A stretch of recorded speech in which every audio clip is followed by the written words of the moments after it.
வாக்கு மனிதரானார், நம்மிடையே குடிவந்தார் என்ற இறைவாக்கு ஏற்ப அந்த வாக்கான அந்த மனிதரை தன் நாவிலும் தன் கைகளிலும் ஏந்திய எங்களுடைய பாதுகாவலரான புனித அந்தோனியார் வழியாக நாங்கள் இங்கே கூடியிருக்கிறோம்.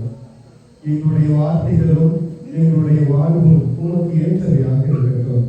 அதனால் நாங்கள் பார்ப்போரும் எங்களால் பேசப்படுபவரும் இன்னும் ஆசீர்வாதத்தையும் எல்லாவித நன்மை தரத்தையும் பெற்றுக்கொள்ள இந்த நாள் எங்களுக்கு பயன்படுவதாக.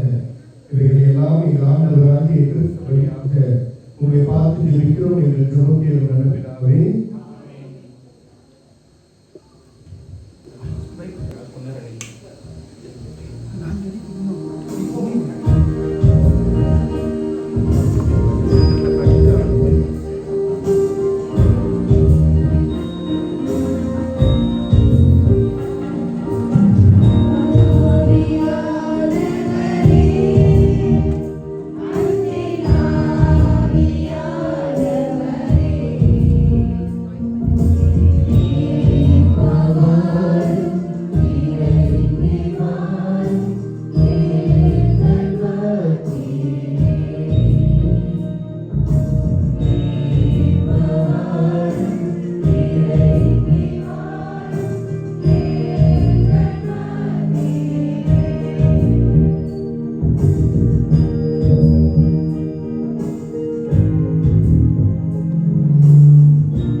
இயேசுவுக்கே புகழ், இயேசுவுக்கே புகழ், இயேசுவுக்கே நன்றி, இயேசுவுக்கே நன்றி. மரியே வாழ்க, மரியே வாழ்க, மரியே வாழ்க, மரியே வாழ்க, மரியே வாழ்க, மரியே வாழ்க. புனித அந்தோனியாரை எங்களுக்காக வேண்டிக் கொள்ளும்.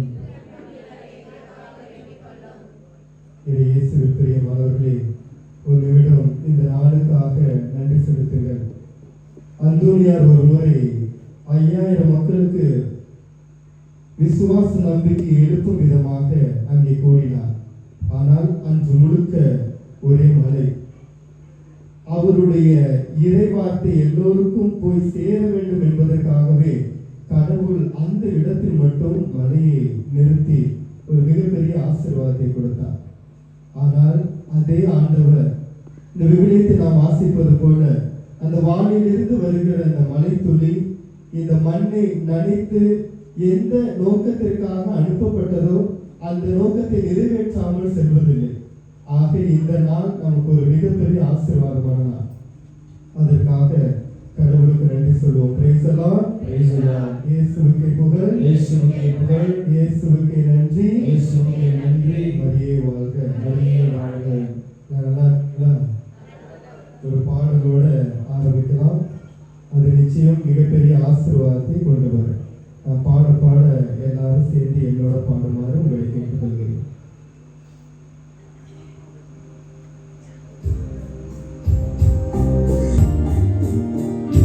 சுலபமான வார்த்தைகள் தான்.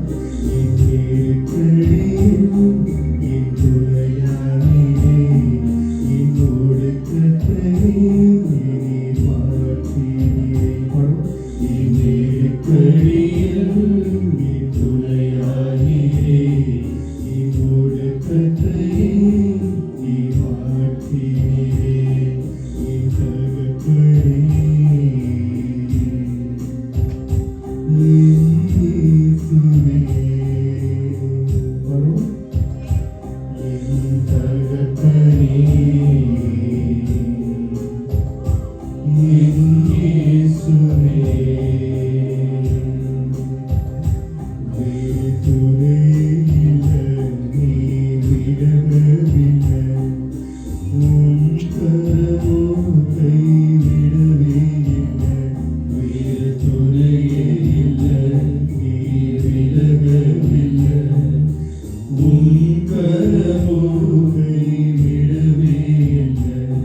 இருக்கீங்களா? இன்னைக்கு நான் ஏன் இங்க வந்து எனக்கே தெரியும், கடவுளுடைய திட்டம் தான். ஏன்னா எனக்கும் இந்த இடங்களுக்கும் சம்மந்தமே இல்லை. ஆனால் கடவுள் இப்படி ஒரு ஆசீர்வாதத்தை கொடுத்திருக்கிறார். அதனால நானும் உங்கள் சார்பாக அந்தோனியாருக்கு நன்றி சொல்ல கடமைப்பட்டிருக்கேன். நான் வளர்ந்த விதம் ஒரு மாதாவுக்கு சொந்தமான இடம். ஆனால் அந்த மாதாவிற்கு அடுத்தபடியாக ஒரு புனிதருக்கு ஒரு மிகப்பெரிய இடம் கிடைக்குது என்றால் அது யாருக்கு? அந்தோனியாருக்கு தான், வேற யாருக்குமே இல்லை. அது ஒரு ஸ்பெஷல், ஒரு செயின்ஸ்னு சொல்லலாம். இந்த உலகத்திலேயே மாதாவுக்கு அடுத்த இடம் கடவுள் கொடுத்த ஒரு மிகப்பெரிய இடம் யாருக்கு? அந்தோனியாருக்கு தான். ஆக இந்த நாள்ல உங்களோட சில விஷயங்களை பகிர்ந்து கொள்ள ஆசைப்படுகிறேன். முதலில் இறை வார்த்தைக்கு செவிமடுப்போம். அனைவரும் ஒரு நிமிடம் எழுந்து நிற்போம். பிறகு அமர்ந்து கொள்ளும். ரொம்ப நேரம் எடுத்துக்க மாட்டேன். ஆனா ஒரு முக்கியமான இறை வார்த்தை, ஏதாவது ஒரு கருத்தோடு இங்க இருந்து போகணும், இல்லை என்றால் இந்த நாள் பயன் கொடுக்காது. அதுதான் இன்றைய நாள் உங்களுக்கும் பொருந்தும், எனக்கும் பொருந்தும். ஆக அந்த நம்பிக்கையோடு இந்த நாளை அந்தோனியர் வழியாக கடவுளுக்கு ஒப்படைப்போம்.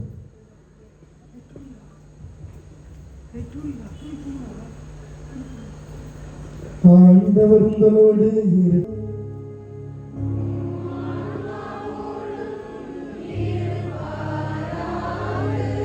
யோவான் எழுதிய தூய நற்செய்தியிலிருந்து வாசகம்.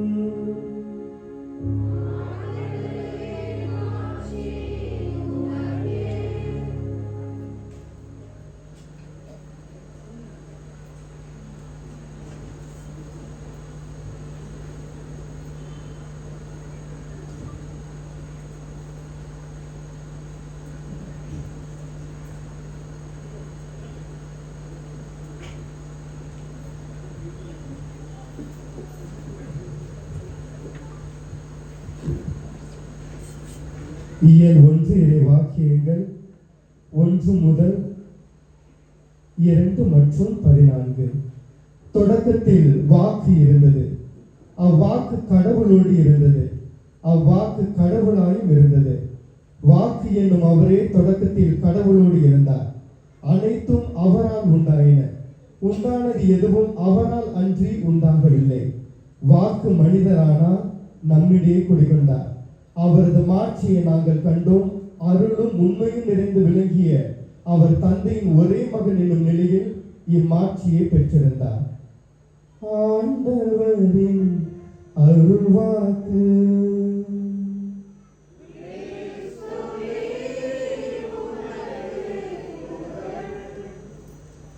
நாம் அமர்ந்து கொள்வோம். இயேசுவுக்கே புகழ், இயேசுவுக்கே நன்றி, மரியே வாழ்க. வாக்கு மனிதரானால் நம்முடைய கொண்டார். நடுவில் கேள்வி நான் கேட்பேன். நம்மளாம் கொஞ்சம் பிரிஸ்கா இருங்க, ஏன்னா கிளைமேட் வேற ஒரு மாதிரி இருக்கு. அதனால முதலில் ஒரு ஆரம்பத்தோடு ஒரு நபரை பற்றி சொல்ல ஆசைப்படுகிறேன். அவருடைய பெயர் பேரின்பம். அவர் பேர் என்ன? பேரின்பம். அவர் தூத்துக்குடி மறை மாவட்டத்துல பணி செய்து கொண்டிருந்தார். மொத்தம் அவருக்கு 67 வயசு. அதுல 40 வருஷம் தபால் நிலையத்தில் வேலை செய்திருக்கிறார். அந்த 40 வருஷத்துல அவங்களுடைய மனைவி இறந்து ஒரு 10 வருஷம் ஆயிட்டு. ஒரே ஒரு மகன், அவனும் வெளிநாட்டுக்கு சென்று விட்டான். இதுதான் அவருடைய வாழ்க்கை முறை. அவருடைய பெயர் என்ன? பேரின்பம். மறந்துடாதீங்க, கொஞ்சம் வித்தியாசமான பெயர் தான், அதனால சுலபமாக ஞாபகம் வைத்துக் கொள்ளலாம். ஆனால் அவருக்கு ஒரு முக்கியமான நாள் 1985ஆம் ஆண்டு, இந்த 67 வயசில் அவர் வாழ்வில் நடந்த ஒரு முக்கியமான நிகழ்வு. ஒரு முறை இந்த தபால் நிலையத்தில் உள்ள எல்லா அந்த தபால்களையும் எடுத்துக்கொண்டு ஒவ்வொரு இடங்களுக்காக கொண்டு செல்லும் பொழுது இந்த மாதிரி இன்னைக்கு பேஞ்ச மலை மாதிரி ஒரு மலை, அது ஒரு கிராமம், சைக்கிளில் போயிட்டு இருந்த அந்த காலத்துல வசதி இல்லை. அப்படி போயிட்டு இருக்கும் போது அந்த மலையில வலிக்கு விழுந்து விட்டார். உடனடியாக அவர் கையில் வைத்திருந்த எல்லா தபால்களும் என்ன ஆச்சு? மலையில் அடிச்சுட்டு போயிட்டு. அது முக்கியமான ஒரு தபால். அந்த தபாலை பத்தி தான் நான் இன்னைக்கு பேச வந்தேன். அந்த தபால் யாரை பற்றி என்று சொன்னால், ஒருவர் ராணுவ வீரர், அவர் அவருடைய மனைவிக்கு அனுப்புகிறார். கடைசி நேரத்தில் அவர் ராணுவத்தில் இருக்கும் பொழுது அவருடைய மனைவிக்கு அனுப்புகிறார். அது ஏனென்றால் அந்த கடிதம் ராணுவத்தில் இருந்து வரும்பொழுது அப்படிதான் இருக்கும். அதனால அவருடைய சுலபமாக அவர் தெரிந்திருக்கலாம், பிரிச்சுதான் படிக்கணும் அவசியம் இல்லை. அதனால அந்த கடைசி கடிதமும் மலையில் என்ன ஆச்சு? நனைஞ்சு. ஆமா, எல்லாம் அட்டெண்டிவாரு மலையில நனைஞ்சிட்டு அவருக்கு அவ்வளவு அழுக. ஏன்னா அவருக்கு தெரியும் அந்த வேதனை. ஏன்னா மனைவியும் இறந்து போய்விட்டார், குடும்பத்துல யாரும் இல்லை சொந்தம்னு அவருக்கு தெரியும் அந்த கடிதத்துடைய அருமை பெருமை. அதனால அந்த கடிதம் தொலைந்து போனதுனால, மலையில நனைஞ்சு போனதுனால உடனே ஓடி போய் அந்தோனியார்ட்ட முழங்கால் படிட்டு வேண்டுகிறார். எப்படியாவது அவர் சொன்ன வார்த்தை இதுதான், ஏன்னா இருக்கிறத சொல்லணும், வார்த்தை தொலையாது. அதுக்கு முன்னாடி அந்த குடும்பத்தோட கடைசி வார்த்தை என்னால தொலைஞ்சு போச்சு அந்தோனியாரே, அந்த குடும்பத்தோட கடைசி வார்த்தை என்னால தொலைஞ்சு போயிட்டு அந்தோனியாரன்னு வேண்டுகிறார், அழுகிறார், ரொம்ப மனசு உடைஞ்சு போறார். அடுத்த நாள் கடைசியில காலையில அவர் ஆபீஸுக்கு வரும்போது ஒரு பிரிக்கப்படாத ஒரு கடிதம் அங்கே இருக்கிறது. அதை எடுத்து வாசிக்கிறார். அதில் இப்படிதான் எழுதி இருந்தது, வார்த்தை தொலையாது, அந்தோனியார் பார்த்துப்பார். என்னது? அந்தோனியார் பார்ப்பார். இது நடந்த நிகழ்வு. அவர் வாங்கின அந்த கடிதத்தில் இப்படி முன்பக்கம் இப்படிதான் இருந்தது. அதற்குள் ஒரு முக்கியமான கடிதம் இருந்தது. அந்த கடிதம் யாருக்கு சொந்தமானது? அந்த ராணுவ மனைவிக்கு சொந்தமானது. அதை அவர் நிச்சயமாக அதை பத்திரமாக அந்த பெண்மணியிடம் ஒப்படைக்கிறார். இதுதான் நடந்த நிகழ்வு. 35 வருடம் கிடைத்து அவர் 81 வயசு இருக்கும், 67 வயசு இருக்கும் பொழுது இப்படி ஒரு நிகழ்வு நடக்கிறது. அவருக்கு புற்றுநோய் ஏற்படுகிறது. புற்றுநோய் ஏற்படும் பொழுது மருத்துவமனையில் அவதிப்பட்டு கொண்டிருக்கிறார். அப்ப அவருக்கு ஒரு கடிதம் வருகிறது. அது என்ன கடிதம் என்றால், அதை பிரிச்சு பார்க்கிறார். அந்த நர்ஸ் கொண்டு வந்து கொடுக்குறாங்க. என்னன்னு பிரிச்சு பார்க்கிறார். உடனே அவர் பார்க்கத்தோட, எனக்கு யார் எழுத போறேன், எனக்குன்னு சொந்த பந்தம் யாருமே இல்லை, என் மனைவி இறந்து போயிட்டா, என் பிள்ளை என்னோட இல்லை, எனக்கு யாரும் எழுத போறாருன்னு பிரிச்சு பார்க்கிறாரு. அதுல வந்து ஒரு போட்டோ இருக்கு. அது யாருடைய போட்டோனா அந்த ராணுவ வீரருடைய மனைவியோட போட்டோ. அவங்களுக்கு ஒரு 80 வயசு இருக்கும். அதை தான் நான் மாற்றி சொல்லிவிட்டேன், அவங்களுக்கு முதிர்ந்த வயது. ஆனால் அவர்கள் இப்படி எழுதி வைத்திருந்தார்கள் அந்த வரி, நான் 35 வருடம் இன்னைக்கு நான் நிச்சயமாக நிம்மதியாக இருக்கிறேன் என்றால் நீங்கள் அன்னைக்கு கொண்டு வந்து கொடுத்த அந்த கடிதத்தினால்தான் நான் 35 வருடம் என்னுடைய பிள்ளைகளை நலமாக பத்திரமாக காவந்து பண்ண முடிந்தது. Praise the Lord. அவர் அன்னைக்கு கிடைச்ச அந்த மலையில நனைஞ்சு போய் அந்தோனியார் கொடுத்த கடிதம் அவருக்கு கிடைக்கலன்னா, என் கணவர் இறந்து விட்டாரு, எனக்கு இனிமேல் வாழ்க்கையே தேவையில்லைன்னு அந்த அம்மா என்ன பண்ணியிருக்கோம்? இறந்துருக்கும். ஆனா அன்னைக்கு அந்த அம்மா சாகல. தன் பிள்ளைகளுக்காக நீ வாழுன்னு தன் கணவர் சொல்லி இருந்தா, நான் போனாலும் பரவாயில்ல, எனக்கு நிச்சயம் இல்லாத வாழ்க்கை, இன்னைக்கு நான் போற இடம் அப்படியாப்பட்ட சூழ்நிலையாக அமைந்து இருக்கிறது, அதனால நான் திரும்ப வருவேனான்னு எனக்கு தெரியல, ஆனா நான் போற ஒட்டுமொத்த வாழ்க்கையை விட்டுறாது, தயவு செய்து உன் பிள்ளைகளுக்காக வாழு, நம்ம பிள்ளைகளுக்காக வாழுன்னு சொன்னார். அதனாலதான் நான் கம்பீரமாக 35 வருஷம் வாழ்ந்தேன்னு அந்த பெண்மணி அவருக்கு கடிதம் எழுதுகிறார். அது இன்னொரு சிறப்பு என்றால், நான் ஏற்கனவே அந்த பெண்மணி சொல்லியிருந்தார், நான் ஆலயத்தில் போய் பார்த்தேன், உங்களை கேட்டேன், நீங்கள் புற்றுநோயினால் அவதிப்பட்டு மருத்துவமனையில் இருக்கிறார்கள் என்று சொன்னார்கள், என்னால் பார்க்க வர முடியவில்லை, அதனால் உங்களுக்கு என்ன எழுதுகிறேன், கடிதம் எழுதுகிறார் என்று சொல்லி முடிக்கிறார். இது இன்னொரு சுவாரஸ்யம். இன்னைக்கு எல்லாமே இந்த தபாலோட முடிஞ்சிடும். இதுல என்ன சுவாரஸ்யம்னா, அவர் அந்த கடிதத்தை வாங்கி நெஞ்சில வச்சுக்கிட்டே என்ன பண்றாரு, கண்ணை மூடுகிறார். அவர் சொல்லிட்டு ஒரே வார்த்தை தான் சொன்னார், கண்ணை மூடு. அந்த நரசம்மா சொல்லிச்சு, அந்தோனியாரே உனக்கு கோடான கோடி நன்றின்னு சொல்லி சிரிச்சுக்கிட்டே உதட்டுல ஒரு சிரிப்போடைய அவர் கண்ணை மூடுகிறார். இதுல இன்னொரு அதிசயம் என்னன்னா, அவர் வீட்டுல ஒரு கடிதம் வருகிறது. அது இன்னும் கொஞ்சம் அழகான கடிதம். அது என்ன கடிதம் என்றால், தன்னுடைய 15 வருஷமா தான் மகன் தன்னுடைய பேசவில்லை, அமெரிக்காவில் பணி செய்து கொண்டிருக்கிறான். அவன் ஒரு கடிதம் எழுதுகிறான், அப்பா நான் வீட்டுக்கு வரேன். ஆனா அவர் என்ன இல்லை, உயிரோட ஒரு கடிதம் எவ்வளவு பெரிய ஒரு மாற்றத்தை கொண்டு வந்திருக்கு பாருங்க. ஒரே ஒரு கடிதம் தான். ஆனா அந்தோனியாரை பார்த்து நீங்க எல்லாம் சொல்லுவீங்க, அந்தோனியார் காணா போனதை கண்டுபிடிச்சு கொடுப்பார். காணா போனது கடிதம் இல்லை, காணா போனது உறவு, காணா போனது சந்தோஷம், ஒரு நம்பிக்கையை கொடுக்கிறார். அந்த 2 பேருக்கு 35 வருஷம் அந்த பெண்மணிக்கு நம்பிக்கை கொடுத்தார். அந்த மகனுக்கு மனமாற்றத்தை கொடுத்தார். அந்த கடிதம் தான், வேற ஒண்ணும் இல்லை. நீங்க நினைச்சுக்கலாம் அந்தோனியாரை பத்தி கேட்டாலே உடனே அதான் சொல்லுவோம், அந்தோனியார் காணாம போனதை கண்டுபிடிச்சு கொடுத்தார். இல்லை, அவர் காணாம போன பொருள் இல்லை, காணாம போன உங்களையும் என்னையும். அதுதான் அவர்கிட்ட. என்னைக்காவது இப்படி வேண்டி இருக்கீங்களா அந்தோனியார்கிட்ட, என் குடும்பத்துல சந்தோஷம் இல்லை ஆண்டவரே, என் குடும்பத்துல சந்தோஷம் தொலைஞ்சு போயிட்டு, என் மகன் என்கிட்ட பேசுறது இல்லை, என் மனைவி எந்த நேரம் பார்த்தாலும் எனக்கு அவளுக்கும் சரியான ஒரு சுபகமான உறவு இல்லை, இதெல்லாம் என் குடும்பத்துல தொலைஞ்சு போயிட்டு, அதை பத்தி கேட்டிருக்கீங்களா? நான் இருந்த கிராமத்துலனா ஏதாவது காண போனா உடனே அந்தோனியார் தான், எதுக்கு எடுத்தாலும் அந்தோனியார் தான். அவர் போலீஸ் தான் அவங்க, மற்றபடி எல்லாம் எந்த நேரம் பார்த்தா அந்தோனியார் தான் கண்டுபிடிச்சு கொடுப்பாரு. இல்லை, அவர் அதை கண்டுபிடிச்சு கொடுக்க வரல. பிரைஸ் எல்லாம் உங்களையும் என்னையும் கண்டுபிடிச்சு கொடுக்க வந்திருக்கிறார். அவர் ஆன்மாவை தேடி வந்தார். மனசுல வச்சுருங்க, ஒரு ஆன்மாவை மட்டும்தான் தேடி வந்தார்.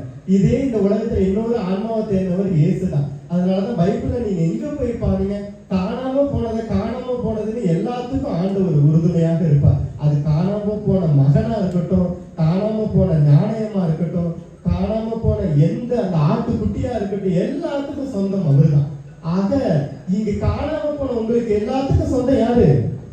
அந்தோனியார் தான். பிரைஸ் எல்லாம் இயேசுவுக்கே புகழ், இயேசுவுக்கே நன்றி, மரியே வாழ்க. அதனால ஒரு விடம் கண்களை மூடி உங்க குடும்பத்துல காணாம போனதெல்லாம் நினைச்சு பாருங்களேன். பொருள் வேணாம், தயவு செய்து இந்த நேரத்துல பொருள் வேணாம். என் குடும்பத்துல நானும் உங்களை போலதான், நான் ஒன்றும் பெருசா நான் இங்க வந்திருக்கேன். என் குடும்பத்துல நிறைய காணாம போயிட்டு, ஆனா உங்க குடும்பத்துல அதிகமா சொல்லிக்கொண்டே போகலாம். உங்களுக்கு தெரியும், அந்த அந்தோனியாருக்கு தெரியும். அதனால இன்னைக்கு கேளுங்க, என் குடும்பத்துல இந்த பிரச்சனை இருக்கு, இது காணாம போயிட்டு, என்ன காணாம போயிட்டு, அந்த ஒரு கடிதம் எவ்வளவு பெரிய மாற்றத்தை கொடுத்துருக்கு பாருங்க. அதே போல என் வாழ்க்கையில என்ன மாற்றத்தை கொடுத்துருக்கு. நான் இப்ப என்னத்தை சொல்ல விரும்புறேன், இந்த கடிதம் வழியா மற்றவங்களுக்கு நன்றி சொல்ல ஆசைப்படுறேன்னா, பல நாள் அவங்ககிட்ட நான் சொல்லவே இல்லை. யோசிச்சு பாருங்க. அதே மனநிலையோடு என்னோடு சேர்ந்து பாடுவோம். கடுகளவு சொந்தங்கள் தானே, பாடுவோம். கடலளவு தானே. இங்க சொந்தங்கள் நிறைய இருக்கு, ஆனா அதுல பல பிரிவுகள் தான் இருக்கு. எல்லா குடும்பத்திலையும் சொந்தங்கள் நிறைய இருக்கு, ஆனா அவங்க யாருமே என்கிட்ட பேசுறது இல்லை. சொந்தம் இருந்து என்ன பிரயோஜனம்? நான் தான் அவங்ககிட்ட முகம் கொடுத்து கூட பேசுறது இல்லையே. என் வார்த்தை அவங்களை எவ்வளவு காயப்படுத்திருக்கு. ஒருவேளை நான் போய் அவங்ககிட்ட பேசியிருந்தா கூட அவங்க திரும்ப என்கிட்ட பேசியிருப்பாங்க, அந்த கடிதம் போல. யோசிச்சு பாருங்க.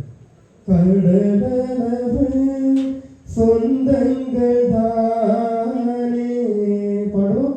கடலளவு சொந்தங்கள் தானே, அதில் வானளவு பிரிவுகள் தானே, அதில் வானளவு பிரிவுகள் தானே.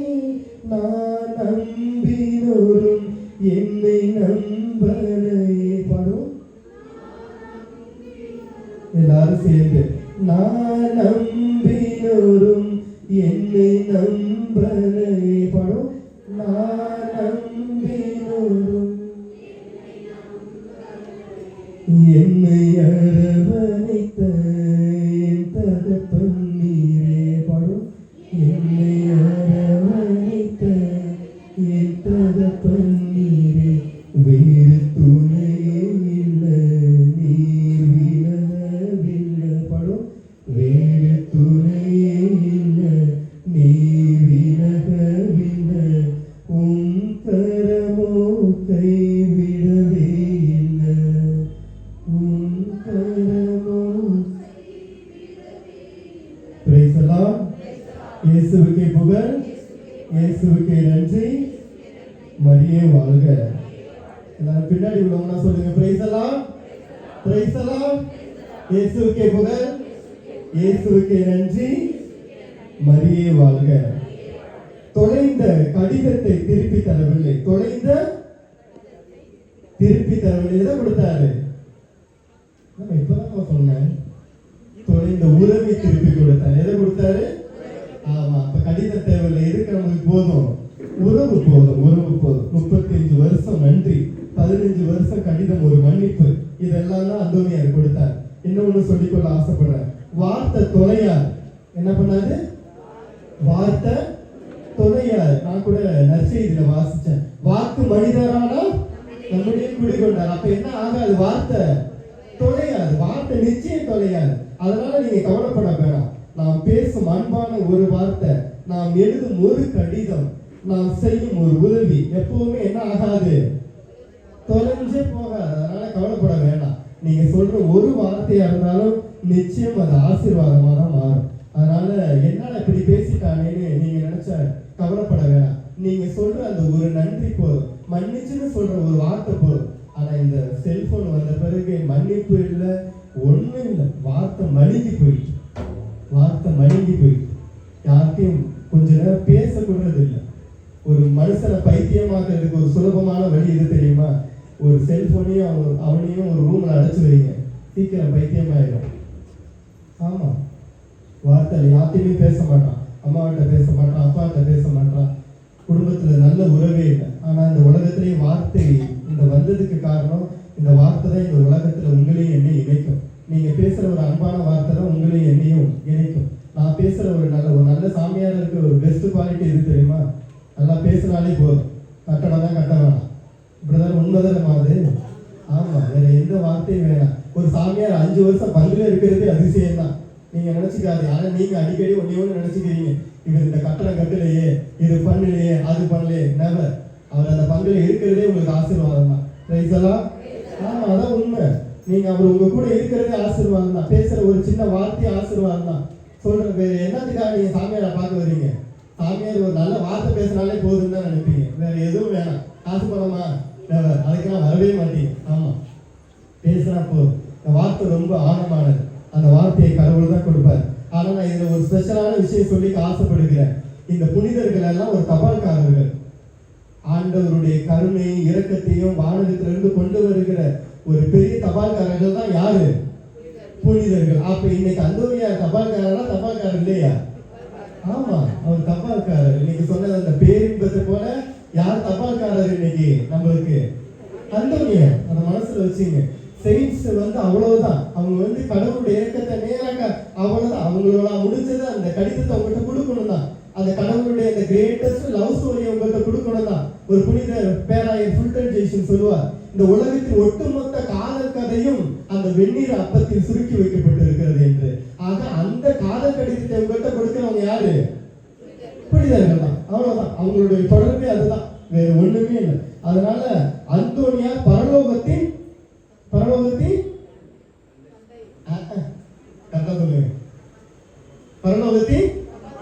அவனதாமா தபால்காரர். முடிஞ்சிட்டியா பிரசனம்?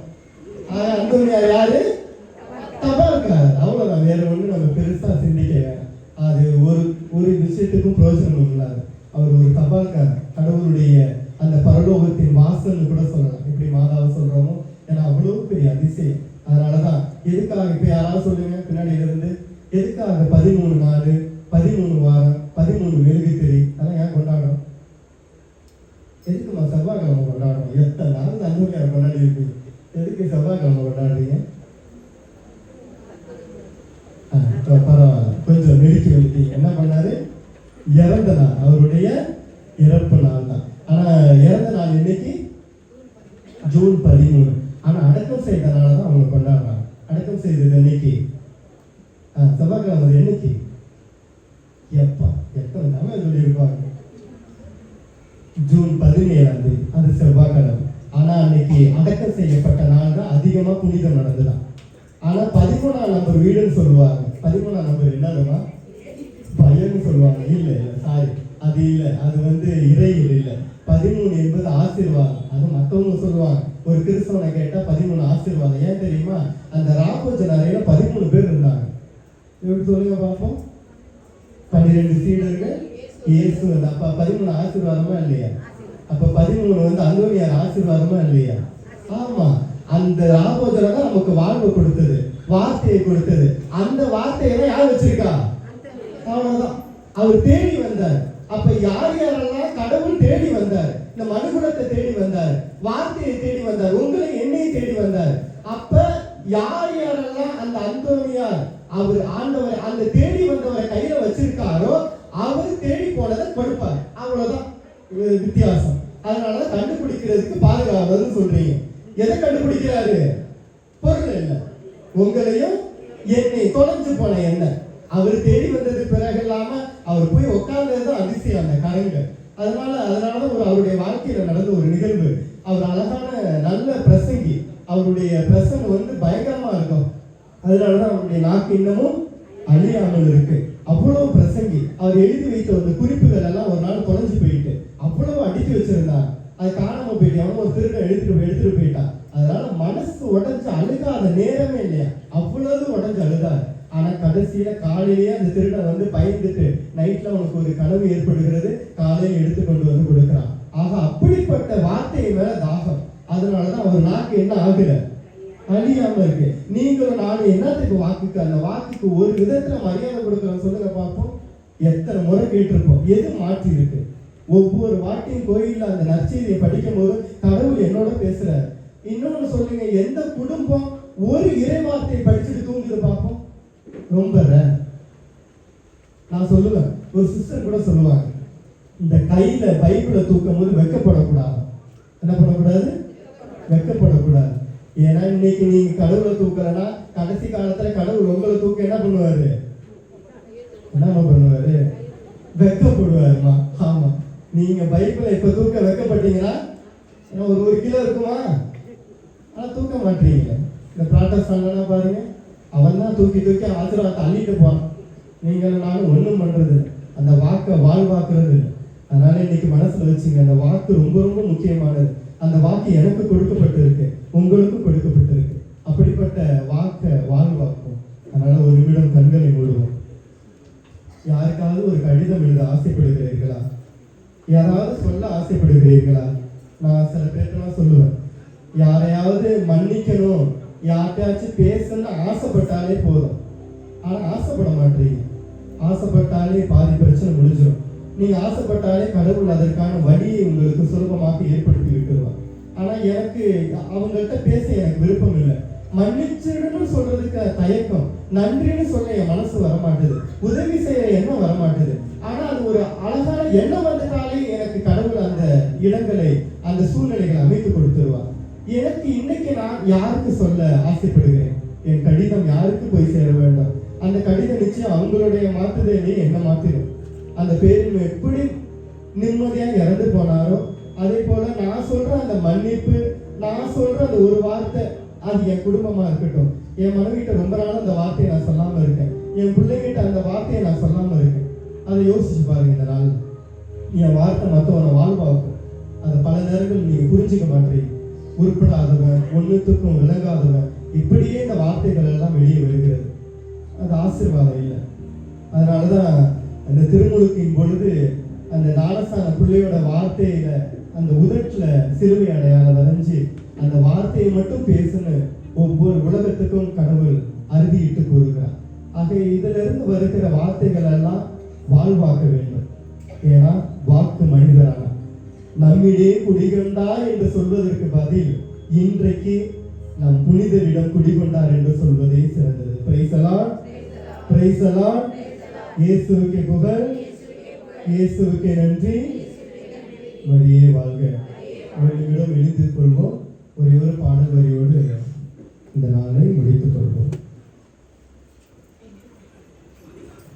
தாய்மடியில் தவழுகின்ற குழந்தையை போல பாடுவோம். தாய்மடியில் தவழுகின்ற குழந்தையை போல தகப்பனே உம்மடியில் சாய்ந்து விட்டேன் நான். பாடுவோம். தகப்பனே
இந்த குழந்தையைப் போல தகப்பனே உம்மடியில் சாய்ந்து விட்டேன். அன்பார்ந்தவர்களே, நம்முடைய பாதுகாவலர் கையில் 2 தான் இருந்தது. ஒன்று விவிலியம், இன்னொன்று இயேசு. அதில் ஏதாவது ஒன்று உங்களிடம் இருந்தால் போதும். அந்த வார்த்தை என்றால் இயேசு உங்களோடு இருக்கிறார் என்ற அர்த்தம். நீங்கள் அந்த வார்த்தையை தூக்கி சுமக்கும் பொழுது இயேசுவே தூக்கி சுமக்கிறீர்கள் என்ற அர்த்தம். அப்படிப்பட்ட வார்த்தையை உங்கள் குடும்பங்களில் பயன்படுத்திக் கொள்வோம். நிச்சயமாக உங்கள் குடும்பம் எல்லாவித ஆசீர்வாதத்தையும் நன்மைத்தனத்தையும் பெற்றுக்கொள்ளும்.